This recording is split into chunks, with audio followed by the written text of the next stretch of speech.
Vamos a ver la palabra de hoy, 2 Corintios capítulo 7, capítulo 3, perdón.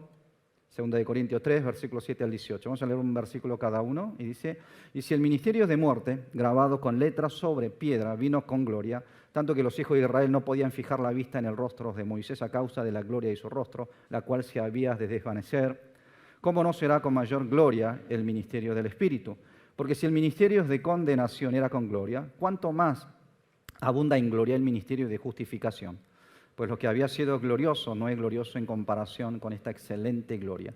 Porque si lo que se desvanecía era por medio de gloria, cuánto más excede en gloria lo que permanece. Así que teniendo tal esperanza, actuamos con mucha confianza. No como Moisés, quien ponía un velo sobre su cara para que los hijos de Israel no se fijaran en el fin de lo que se estaba desvaneciendo. Sin embargo, sus mentes fueron endurecidas, pues hasta el día de hoy, cuando leen el mismo velo sigue puesto, porque solo en Cristo es quitado. Aún hasta el día de hoy, cada vez que leen a Moisés, el velo está puesto sobre el corazón de ellos, pero cuando se conviertan al Señor, el velo será quitado. Porque el Señor es el Espíritu, y donde está el Espíritu del Señor, allí hay libertad. Por tanto, todos nosotros, mirando a cara descubierta,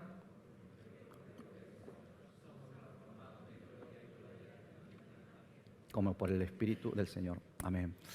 ¿Por qué le parece si nos saludamos diciendo: vive tu vida de fe con gozo? Bueno, se siente el gozo, ¿eh? Podrían decirlo con más alegría, con más gozo. Vive tu vida con gozo, con alegría, tu vida de fe con gozo, ¿no? Esa es la expresión, ¿no? Así debemos exclamar. Yo no sé si ustedes están viviendo con gozo la vida cristiana. ¿Qué le parece? ¿Hay gozo en la vida de ustedes? ¿O sienten como que están llevando una carga pesada y están cansados de vivir con fe o vivir como un cristiano? Hermanos, tenemos que poder llevar la vida de fe con gozo, con alegría. Amén. Por supuesto que la vida cristiana, vivir la vida cristiana, implica llevar mi cruz cada día y seguir los pasos de Cristo. Por eso no siempre este camino va a ser un camino fácil o tener paz todos los días. Pero no por eso significa que tengamos que vivir con cargas pesadas, ¿no es cierto? Como si fuésemos ganados, que he llevado hacia el matadero, no. Sino que tenemos que poder experimentar gozo que viene del Señor. Cada vez que salgo de mi casa los domingos por la mañana para venir a la iglesia, veo bastante seguido a distintas personas que empiezan a cargar sus bolsos de golf, ¿no?, en el baúl de sus autos. Pero nunca vi a nadie entre ellos que tuviese una cara larga, una cara molesta, cansado de cargar ese bolso grande y pesado. Al contrario, cada vez que observo su rostro, veo que ellos cargan ese bolso con alegría, con rostros esperanzados, como si ese día hubiesen levantado con la seguridad de que van a hacer el hoyo uno, ¿no? Con ese gozo, con esas caras felices, cargaban esos bolsos. O aquellos que no ven la hora de que se termine el trabajo, porque tienen muchísimas ganas de llegar a casa y seguir mirando esa serie de Netflix, no, de Star Plus, que tantos deleites les produce. Por supuesto que no podemos comparar nuestra vida cristiana con los pasatiempos, ¿no es cierto?, con los hobbies que nosotros tenemos en la vida. Pero lo que sí les quiero decir es esto, es de que la vida de fe, la vida cristiana que vivimos, hermanos, la debemos vivir con gozo y alegría. Y no de malas ganas, como si hiciéramos algo que no nos gusta o de manera obligada. Entonces, ¿cómo podemos llevar nuestra vida de fe con gozo? ¿Cómo podremos vivir, ¿no es cierto?, con un corazón alegre y con felicidad, en vez de hacerlo por obligación o de malas ganas? Una vez alguien me dijo: si los pastores predicaran menos aburridos, decía, podríamos venir a los cultos con más alegría. Pues es cierto, nosotros los pastores somos responsables de que la adoración o la vida de fe se volviese más aburrido, quizás, sí. Pero una respuesta más razonable para esta pregunta sería esta: si puedo experimentar un cambio espiritual en mi vida, si puedo observar un crecimiento espiritual, de tal manera que cada día puedo ver que estoy logrando parecerme más a Cristo Jesús, entonces sí, esa vida de fe sería una vida de fe alegre y feliz. Habría gozos al saber que estoy creciendo. Hermano, pasa lo mismo con nuestros pasatiempos, los hobbies, ya sea golf, pádel, muchos juegan el pádel, o la pesca inclusive. ¿Qué pasaría si por más que vos practiques, no mejoras? No importa el deporte que hagas. Mientras tus amigos, tus compañeros van mejorando cada día en esa disciplina, van creciendo en esa habilidad de jugar esos deportes. ¿no? Cada vez que salen a pescar, pescan 20, 30 peces, mientras que vos siempre perdés la carnada. No mejorás, ¿no? Te sentís estancado. Entonces, ¿qué ocurre con esa disciplina? Te cansás, te aburrís, no querés seguir, sentí que no es lo tuyo. Y ocurre lo mismo con la vida espiritual, con la vida cristiana. Si crecemos espiritualmente, si nuestro conocimiento en Dios va creciendo, y si mi fe crece, madura, y de pronto ves cambio, tu vida, como que tu vida va transformándose, entonces la vida de fe se vuelve algo alegre y feliz. ¿No sería así? Recuerden, si desean vivir una vida de fe con gozo, entonces deben experimentar un crecimiento espiritual en el Señor. Cuando hablo con hermanos mayores, con personas mayores en la iglesia sobre los tiempos en que ellos fueron felices como cristianos, muchos me hablan en términos del pasado, que tuvieron épocas en que cada vez que venían a la iglesia adoraban a Dios con lágrimas, que cada vez que oraban sentían la presencia de Dios en sus corazones, que servían con gozo, no les parecía ningún sacrificio apartar sus tiempos para ir de viajes misioneros o de retiros espirituales, o inclusive servir como voluntarios en distintos ministerios de la iglesia, pero que en algún momento cayeron en acostumbramiento. Y la vida cristiana o el servicio a Dios dejó de producir el gozo, ese gozo que ellos habían sentido en algún momento, ¿no? Hablan de esa experiencia con el Señor, ¿no? En términos del pasado. Quizás aquí en este culto puede haber personas, hermanos, que estén sintiendo lo mismo, que al hablar de la fe y la experiencia con Dios, hable siempre en términos del pasado y no del presente. Si es así, oro y bendigo para que una vez más puedan hoy, en este tiempo presente, puedan vivir la experiencia con el Señor. Amén. Experimentar el obrar de Dios e ir creciendo, cambiando en su vida espiritual y puedan llevar la vida de fe con gozo y con alegría. Bien, así como les vengo diciendo, para poder vivir una vida de fe con gozo necesitamos experimentar un crecimiento espiritual. En la palabra de hoy, el apóstol Pablo habla justamente sobre la importancia del crecimiento espiritual y pone énfasis en dos certezas que debemos tener, que tiene que haber en la vida de un cristiano para poder experimentar este crecimiento espiritual. En primer lugar, debemos tener la certeza sobre el valor de la gracia de Dios. Estar seguro de que la gracia de Dios es valioso, que es un tesoro. El texto entre los versículos 7 al 11 contienen palabras que nos resultan un poco difíciles de entender, pero el mensaje central de estos versículos es este, que debemos valorar la gracia de la cruz, que debemos tener certeza de lo valioso que es el Evangelio de la gracia. ¿Por qué? Porque sin tener la certeza sobre el valor de la gracia no podemos crecer en el camino de fe. Si observamos la vida entera del apóstol Pablo, podemos ver que él entregó completamente su vida entera para dedicarse a predicar sobre este evangelio de la gracia de la cruz. ¿Cómo fue posible dedicar completamente su vida para una sola causa? ¿Cómo pudo él, habiendo vivido de esta manera, confesar de que su vida no fue un desperdicio, sino una ganancia?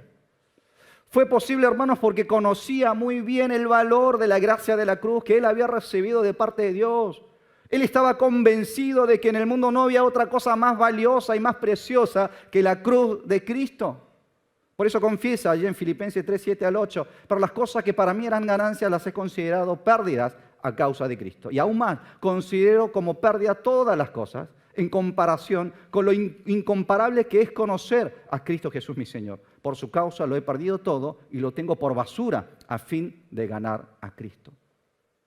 Nada del mundo es comparable con el conocimiento de Cristo, dice, o como dice en Reina Valera 60, la excelencia del conocimiento de Cristo Jesús. Es así.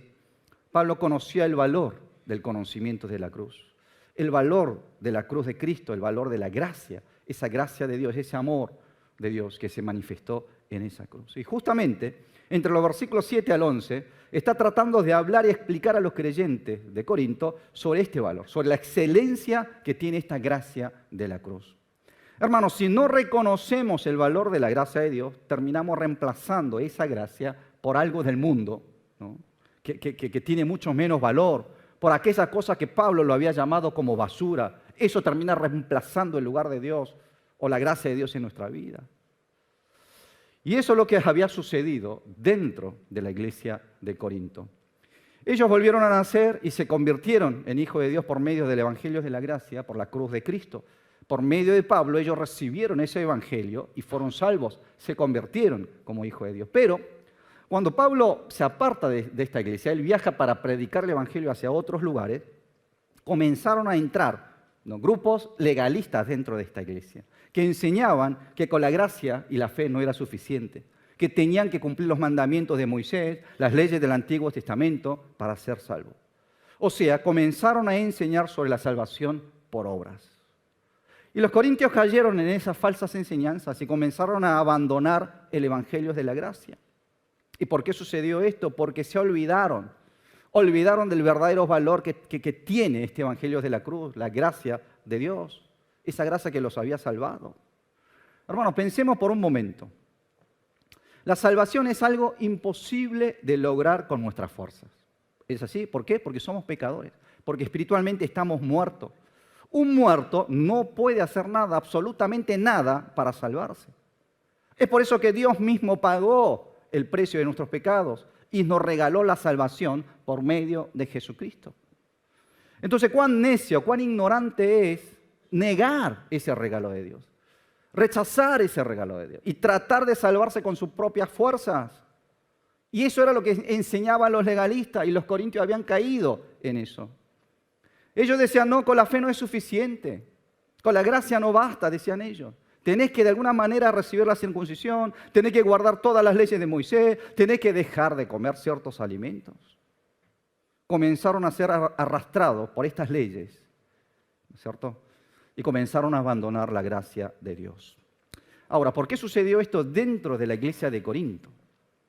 ¿O por qué sigue ocurriendo esto hasta el día de hoy dentro de algunos grupos cristianos? Es porque dentro de nosotros los hombres tenemos algo que llamamos meritocracia.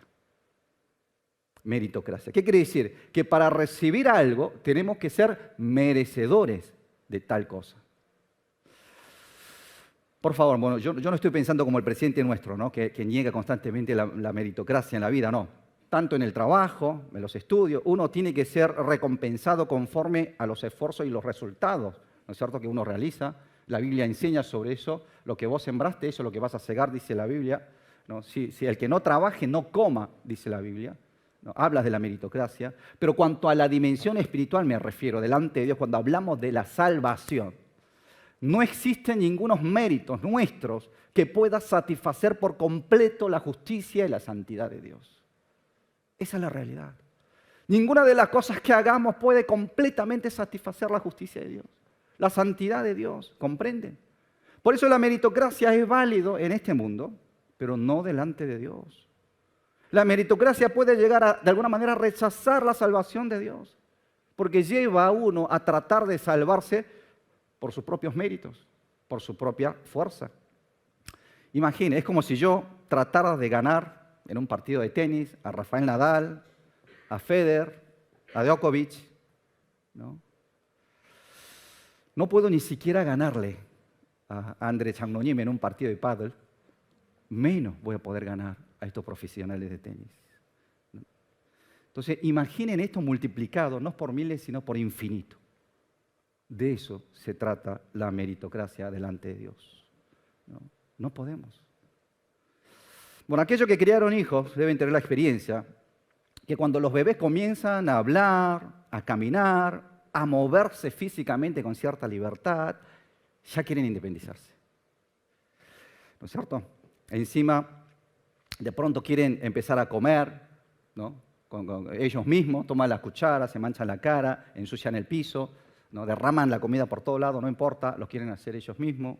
O cuando se ponen los calzados, las zapatillas, lo quieren hacer ellos. Pero ¿qué pasa cuando los chicos empiezan a ponerse las zapatillas? No sé por qué, pero siempre se cambian de lado, ¿no? Se cambian de lado. Y lo peor, se ponen de lado y vienen delante de papá y mamá y dicen, lo hice, lo logré. Hiciste mal las cosas. Pero aunque no lo creas, muchas veces actuamos así delante de Dios. Queremos nosotros ser dueños, hacer nosotros las cosas, presentarnos delante de Dios con ciertos méritos. Yo lo hice, yo lo logré. El problema es que hasta la salvación queremos lograr por medio de nuestros méritos. hacerlo con nuestras propias fuerzas, que es algo imposible. Algo imposible. Hermano, cuando los bebés hacen esto, nosotros lo podemos mirar con cierta ternura, es verdad. Pero cuando una persona grande se comporta de esta manera, imagínense, eso ya no sería ternura, sería ignorancia, soberbia, hasta demencia.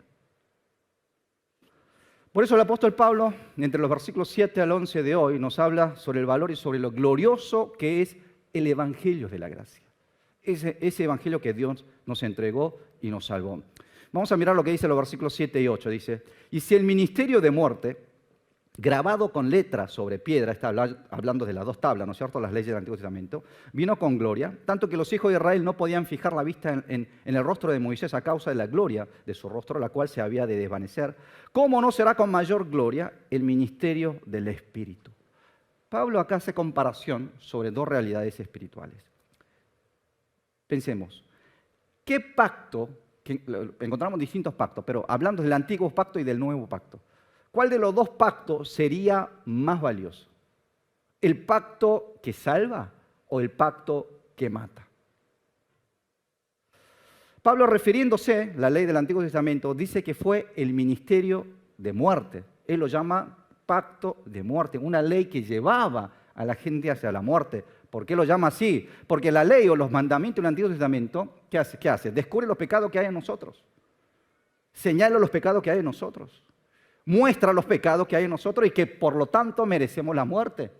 Nos presenta la muerte. Pero aún así, para el pueblo de Israel, eso era importante, ¿no? Ellos consideraban esta ley como algo glorioso. Está bien. Pero en el versículo 8, Pablo habla sobre el ministerio del Espíritu y se está refiriendo justamente a la cruz y el evangelio de la cruz, el evangelio de la gracia. Y está afirmando que este nuevo pacto de la gracia, que proclama el perdón de pecados, que demuestra el amor de Dios y da testimonio de nuestra salvación, este ministerio, este pacto es mucho más glorioso que el primer pacto, que el pacto viejo. Por eso agrega en el versículo 9 y dice, porque si el ministerio de condenación era con gloria, ¿cuánto más abunda en gloria el ministerio de justificación? La ley del Antiguo Testamento, que cumplía el rol de condenación, tenía su gloria como instrumento de Dios, es verdad. Pero el ministerio de justificación, refiriéndose al nuevo pacto en Cristo Jesús, el evangelio de la gracia, eso, dice Pablo, que tiene muchísima más gloria. Es muchísimo más glorioso. Es mucho más valioso. Es así, hermanos, el evangelio que recibimos de parte de Cristo, ese evangelio es un pacto que salva vida y es mucho más valioso que el pacto viejo. Por eso la gracia de la cruz es mucho más excelente que la ley del Antiguo Testamento y su valor es incomparable con nada de este mundo. Siempre lo que salva es más valioso que lo que mata. De eso está hablando Pablo aquí. Eso es lo que él está afirmando. Imaginen ustedes que tienen dos compañeros de vida que caminan junto a ustedes siempre. Uno de ellos, un compañero, continuamente les señala lo que ustedes van haciendo mal. Señala, condena y acusa de sus errores, de sus defectos, todo el tiempo. Mientras que el otro compañero le dice lo siguiente, hoy estás mejor que ayer. No importa, mañana lo vas a hacer mejor. Estás mejorando cada día. ¿No? Lo alienta, lo exhorta. Si el primer compañero es la ley del Antiguo Testamento, el segundo compañero es del Nuevo Pacto. Si el primer compañero son los mandamientos viejos, el segundo es el Espíritu Santo. ¿Con cuál de los dos le gustaría a ustedes caminar en la vida? Con el Nuevo Pacto, por supuesto. Por eso, hermanos, la gracia de Dios no nos obliga a llenar con méritos nuestros para recibir la salvación o el favor de parte del Señor, no. Simplemente nos invita a recibir y a creer la obra que Jesús hizo en la cruz por nosotros. Lo que Él hizo para pagar el precio de nuestros pecados. Reconocer el valor de esta gracia de Dios. Es muy importante para seguir creciendo en el Señor. Y a medida que vas creciendo, a medida que profundamente te vas metiendo, conociendo la dimensión de esta gracia, tu vida de fe, tu vida cristiana, se vuelve una vida más gozosa. En segundo lugar, debemos enfocar nuestra mirada espiritual en el Señor. ¿No? Pablo habla sobre la importancia de seguir mirando al Señor siempre. A partir del versículo 12 hasta el versículo 18, Pablo cita allí una escena del Éxodo 34. Y habla del momento en que Moisés desciende del monte Sinaí después de haber recibido, ya por la segunda vez, porque la primera la termina rompiendo, ¿no es cierto? Las dos tablas con mandamiento por segunda vez. Cuando Moisés descendió del monte, su rostro comenzó a reflejar la gloria de Dios, comenzó a resplandecerse.